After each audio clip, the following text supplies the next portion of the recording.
భద్రాద్రి కొత్తగూడెం జిల్లా వ్యాప్తంగా కురుస్తున్న భారీ వర్షాల కారణంగా తీవ్ర బొగ్గు ఉత్పత్తికి అంతరాయం ఏర్పడింది. ఇల్లెందు, కోయగూడెం, మణుగూరు, కొత్తగూడెం ప్రాంతాల్లోని సింగరేణి గనుల్లోకి నీరు చేరడంతో 60,000 టన్నులకు పైగా బొగ్గు ఉత్పత్తికి అంతరాయం ఏర్పడింది. ముఖ్యంగా మణుగూరు ఓపెన్ కాస్ట్ గనిలో బొగ్గు ఉత్పత్తి, మట్టి తీసే పనులు నిలిచిపోయాయి. వర్షాల కారణంగా బొగ్గు ఉత్పత్తికి అంతరాయం ఏర్పడినప్పటికీ సింగరేణి అధికారులు పరిస్థితిని చక్కదిద్దేందుకు ప్రయత్నిస్తున్నారు. నీటిని బయటకు పంపించేందుకు చర్యలు తీసుకుంటున్నారు. ఇదే అంశంపై మరింత సమాచారాన్ని మా కరెస్పాండెంట్ తిరుపతిరావు అందిస్తారు.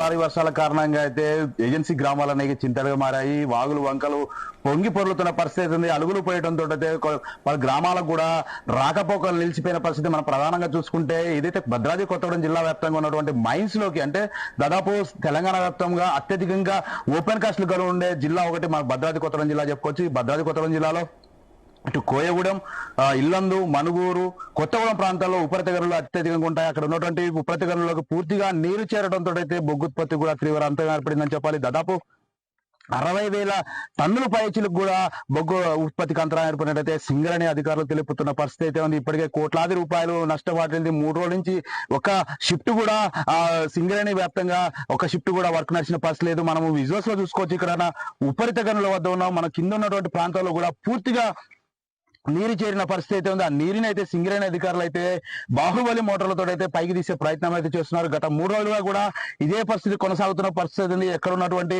వాహనాలు అక్కడే నిలిచిపోయిన పరిస్థితి ఉంది. ఎక్కడ ఉన్న షావల్స్ కావచ్చు, ఇటు డంపర్లు కావచ్చు, ఇతర వాహనాలు కూడా పూర్తిగా నిలిచిపోవడంతో అయితే బొగ్గు ఉత్పత్తికి తీవ్ర అంతరాయం ఏర్పడిందని చెప్పాలి.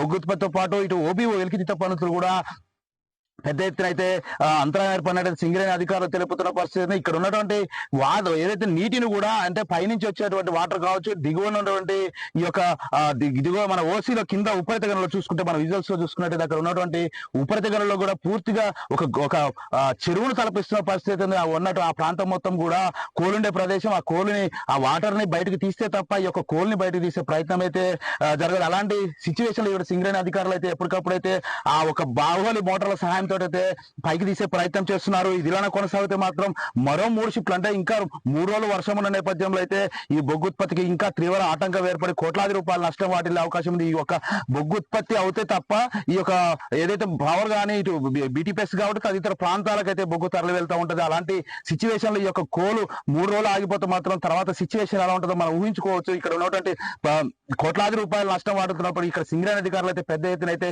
ఆ యొక్క కోల్ని వెలికి తీసే ప్రయత్నం అయితే చేస్తున్న పరిస్థితి అయితే ఇప్పటికే సింగరేణి అధికారులు అయితే ఇక్కడ ఉన్నటువంటి ఏదైతే ఇక్కడ మరమ్మతులు చేస్తున్నారు, రోడ్డు కిందికి వెళ్లే విధంగా అయితే వాహనాలు కిందికి వెళ్లే విధంగా రోడ్డు మార్గం కూడా తయారు చేస్తున్నారు. ఈ యొక్క వాహనాలు పంపించే విధంగా అయితే పొగల్ని బయటికి తీసే ప్రయత్నం అయితే చేస్తున్నారు.